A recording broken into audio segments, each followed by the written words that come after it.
We've seen incredible pictures today of Just Stop Oil causing disruption at the Ashes, and England cricketer and wicketkeeper Jonny Bairstow taking matters into his own hands.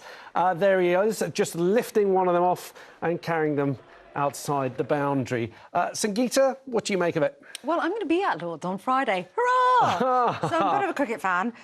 Look, I am broadly, personally, in support of Just Stop Oil's aims. I think it is important that we stick to our emissions targets. At the moment, we're on course to miss them.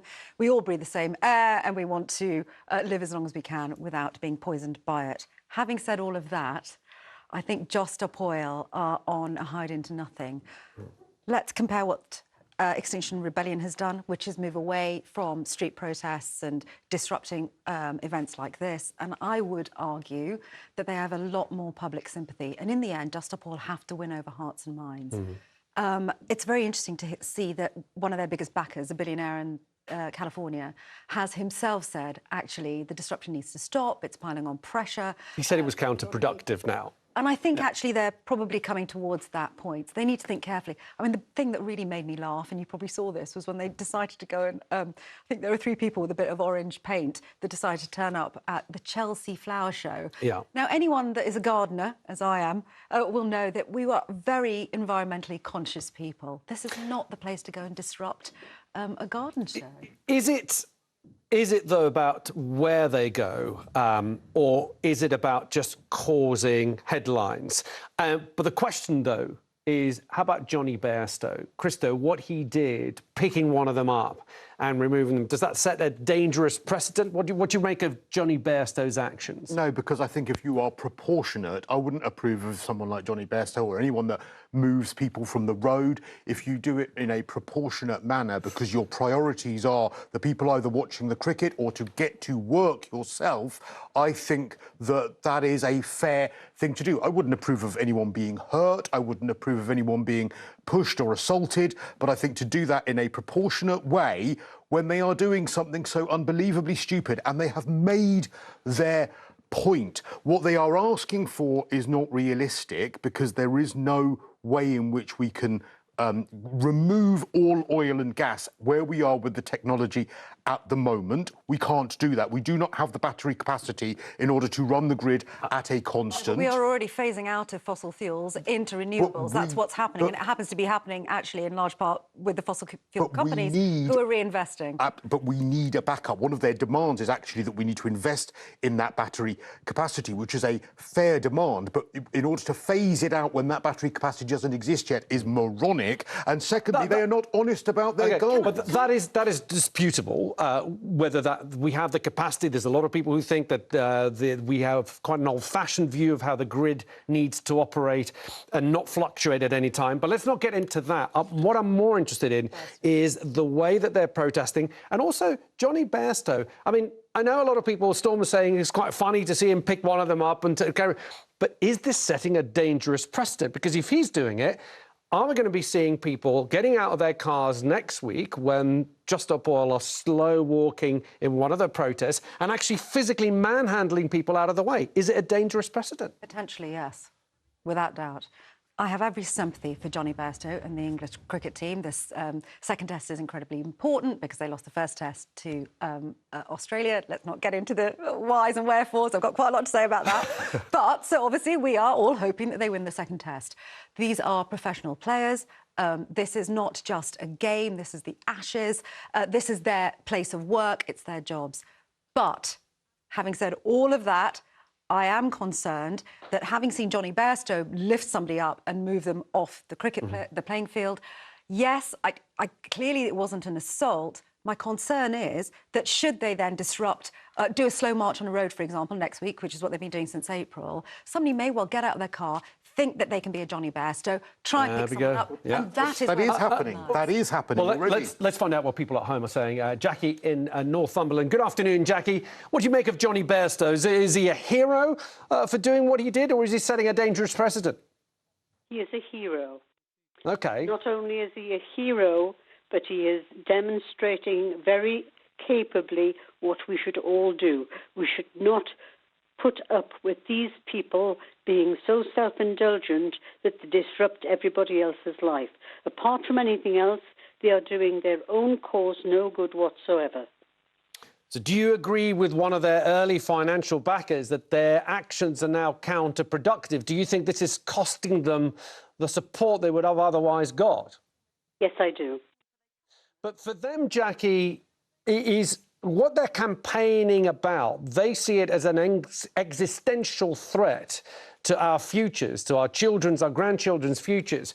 Would you expect them to just sort of say, well, we've done a couple of protests, no one really listened, we'll just go home, put our feet up? Do you understand what they're carrying on? No. What they should be doing is making their protest in a proper and reasonable manner which doesn't disrupt They've tried that. people's lives. They've tried that. They've tried. They've written to their MPs. They've done everything they could. Their MPs have said, well, we'll get back to you. Useless. Writing to your MP is useless. Well, that's why they're out protesting. Right? Let them stand on the street with banners then. Okay. Let them publicise their cause peacefully and without disrupting everyone's lives. Okay. How dare they walk down the road and stop people getting to work or getting to school or getting to hospitals? Okay, How Jackie. dare they? This is not right. Jackie, I'll leave it there. I think you'll find most of their protests, in fact, all of their protests are peaceful protests. They are disruptive, but they are peaceful. Let's speak now to Alex Koning, who is from Just Stop Oil. Alex, thank you for joining us. Thank you very much for having me on the show. Alex, can you tell me a little bit behind the protest in today's Lords? What's the thinking behind it? Why are you targeting Lords specifically for a reason, or are you just trying to get as much publicity as possible? We're not targeting Lords, we're targeting the silence. Sadly, the climate crisis doesn't get spoken about anywhere near as much as it should, considering it's the greatest threat that humanity has ever faced. Let's talk about the context behind why we're doing this, because ultimately, that's the only thing that matters. I completely agree. Under normal circumstances, it should be unacceptable. Doing disruption for disruption's sake is not okay, but this is not normal circumstances. We have thousands of fish washing up on our shores in the UK, in Texas, in Thailand, New York. People couldn't go outside because of the smoke from from wildfires in Canada. Okay. Like, this is an insane situation we're in right now. We have so many people dying from heat strokes all the time. Last summer, 40,000 people died across Europe from heat.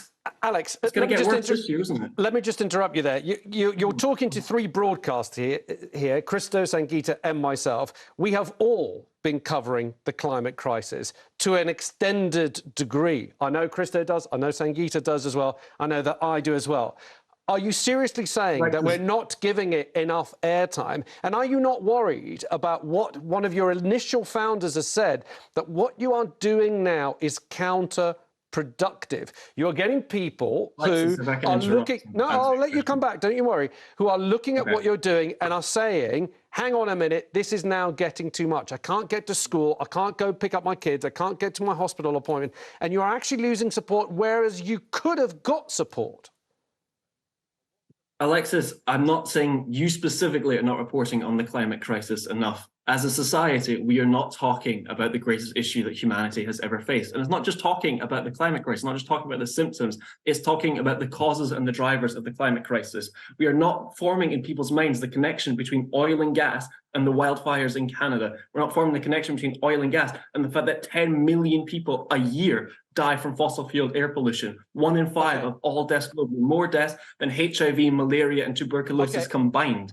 These are the conversations that we need to be having. Okay, Alex, Sangeeta's got a question for you. Alex, I agree with you. Those are the conversations we should be having. I do agree that we are facing a climate crisis, and I also agree with you that the government isn't going to meet its own emissions targets because it hasn't acted quickly enough. But what I would also add, and I suspect that this will also be echoed by the fellow broadcasters that are on the panel with me, is that every time you hold a protest like this at Lords, or, for example, the Chelsea Flower Show, where actually there's a pretty naturally sympathetic audience for you, or even at Glastonbury, again, that had set up, as I understand it, a green energy supply for the festival, what you're doing is turning the conversation towards your tactics rather than the climate crisis. And in that respect, I would suggest for Just Stop Oil, you've reached a tipping point where your methods are no longer going to achieve the aim that you are trying to get to. And that's why I would say it's worth you thinking about the way in which XR are going about things. Can I come back on that, please? Let's talk about Extinction Rebellion. I have so much love for Extinction Rebellion. In April, they had 90,000 people outside Parliament Square. They did everything you're talking about doing, and it got zero media coverage. That's not true. On the same week, 2 people from Just Stop Oil climbed onto a snooker table and threw orange powder paint. They disrupted the match for, what, 10 minutes? Okay, and that got everybody talking about the climate crisis. Okay. It got more people talking about the climate crisis than when the latest IPCC report came out. All right. Which But Alex, literally they're not said talking about the climate crisis, Alex. Okay, Alex, They're talking about your tactics, not the crisis. I think you're missing that point that Sangeeta is making. Just one last question, Alex, because I want to find out what people are saying at home. What did you make of Johnny Bairstow's action? He picked one of your fellow protesters up and removed him off the pitch. Do you think that sets a dangerous precedent? I think it does, yes. I'm tired of having to defend why we shouldn't be assaulted. We're ordinary, peaceful people. And every time in history... Did you see that as assault? Did you see? No, I don't see that as assault, but there has been assaults on Just Stop Oil activists before, and I am tired of being an ordinary person being shoved around, and only the hatred is shown on the media. We get a lot of support, and the fact that people support people who are causing disruption is insane. But the reason why they do it is because they know how bad the climate crisis is, and they know that it's not being talked about. I'm sorry, I have to jump in, because what I see as an assault on the freedoms that you want to take away from us. Why aren't you honest about what you want, which is us to stop taking flights abroad, for us to stop... Would you like me to read what's on your website? I'll read it. Crystal, I have to leave it there because I have to go to break. And believe me, I don't want to go to break, but I have to go to break. Sally joins us from Devon. Sally, good afternoon. Thank you for giving us your time. What do you reckon? I think he was a hero. I think the Just Stop Oil people... I'd like to know exactly how much oil they've actually saved by their protest. I don't think they've saved any oil at all. They could use their time more productively to raise money to do things like people in the countryside have to heat with oil. They could raise enough money to get people so they could get off oil heating and put in heat pumps or lots of other different things they could do more productively. This would give them a good platform for people. They could raise money and say, we'll give poorer people electric cars. Sally, it sounds like to me that you are perhaps, am I right, would I be right in saying you're sympathetic with what they're trying to do, but you're not quite sure about the means with which they're trying to achieve it? I'm not sympathetic to them. I understand there is I do believe in global heating, and I think we need to do something about it. I think Sally, they're a load of idiots, and I think you actually, and I think you're encouraging their silly pranks by constantly having them on the television. Yeah. I went to cricket, to watch the cricket in Australia, and I seem to be sitting with the rowdy lot. They were trying to have a whip round so they could afford to... someone could afford to streak across the pitch. I think that what you should do is not give these people Sally, thank you. Sally, thank you. I'm sorry to interrupt you. I'm short on time, but I'm going to put your points to Alex, who's with us still, who is from Just Stop Oil. You've heard there what Sally's saying. She believes in global warming. She believes that something needs to be done, but she's not really taken in or supporting your tactics. Yeah. Well, it's a great question. I am a climate scientist. I do that during the day, but I also do Just Stop Oil, because ultimately what we do as scientists means nothing if the government are still opening up over 100 new oil and gas licenses. Everything else is mopping up with the tap open while they're doing that. It's going to triple our carbon emissions for the entire country, just like those 100 oil and gas fields alone. Like, what we need to be talking about is the solutions, because ultimately oil and no new oil is not just what Just Stop Oil is saying. It's what the UN is saying, the WHO is saying, it's what the IPCC reports saying. Sorry to interrupt you. Alex, the governments of Scotland, Ireland, sorry to interrupt you one more time. Please stop saying that it's just Just Stop Oil demand. It doesn't work if we're all talking at the same time. I'm interrupting you because I want to go back to the point that Sangeeta made, which is you keep saying what we need to be talking about is this, but actually, because of your stunts, what everyone's talking about is what happened at Lord's, what happened at the Chelsea Flower Show.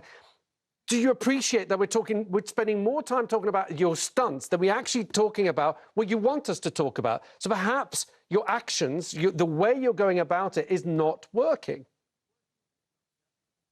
I mean, you can choose to frame this debate however you want. Why aren't you reframing the debate as to why is Just Stop Oil doing what they're doing? Because ultimately, the best way to just stop oil is to just stop new oil. Mm-hmm. So we're only going to end the disruption when the government make a meaningful statement to end new oil and gas. All right. So of course, we need to be talking about oil and gas licenses, not just about the climate crisis. We need to be doing whatever we can as everybody. Be that either doing disruption and following in the path of the suffragettes, or writing to your MP, or doing whatever. But we all need to be taking action, because it's the biggest crisis that humanity has ever faced, Alex, and we can't just sit around anymore. Alex, thank you for your time. I really do appreciate it. I'm going to have to leave it there. Alex Koning there from Just Stop Oil. Pretty sure we'll be coming back to that conversation sometime soon.